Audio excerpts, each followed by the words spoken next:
Gavote kuponą Valentino dienai išėjimui arba tiesiog norite užsisakyti savo išėjimą be vaikų. Ką su to daryti? Tai pirmiausia, patikrinkite kupone, kokia yra suma, ar ji padengia tik tai agentūros mokestį už auklės parinkimą vienam vakarui, ar padengia ir auklės kainą.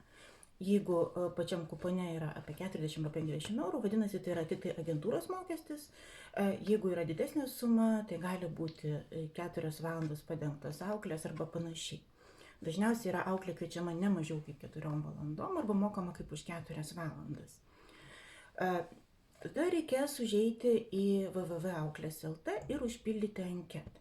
Nurodyti jūsų poreikius, nurodyti vaikučio poreikius, jeigu yra kažkokių ypatingų priežiūros sąlygų, baimių, jeigu namuose yra gyvūnas, jeigu būna kažkas namuose, kai vaikutį reikia prižiūrėti, pavyzdžiui, močiutė, kuris serga, tai visus šitos dalykus reikės nurodyti, susisiekimą ir panašius dalykus.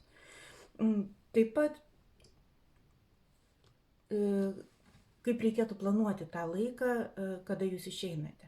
Tikrai neplanuokite iki paskutinės minutės.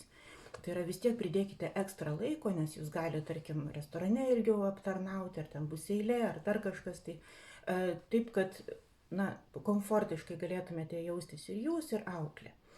Auklės, kurios yra parenkamos vienkartiniams užsakymams, tai nėra iš tos tik praėjusių atranką duomenų bazės. Jokių būdų. Auklės, kurios eina į vienkartinius užsakymus, turi būti ypač patyrusios ir jų tikrai yra žymiai mažiau. Jos lengvai prisikalbina vaikutį, jos žino įvairius būdus, kaip greitai įeiti į šeimos gyvenimą. Aišku, šiek tiek palikite laiko tam prisipratinimui ir dar priklausomai nuo to, kokio amžiaus vaikutis, jeigu jis tikrai jautresnis yra, tai pasitarkite su agentūra, kaip padaryti geriau.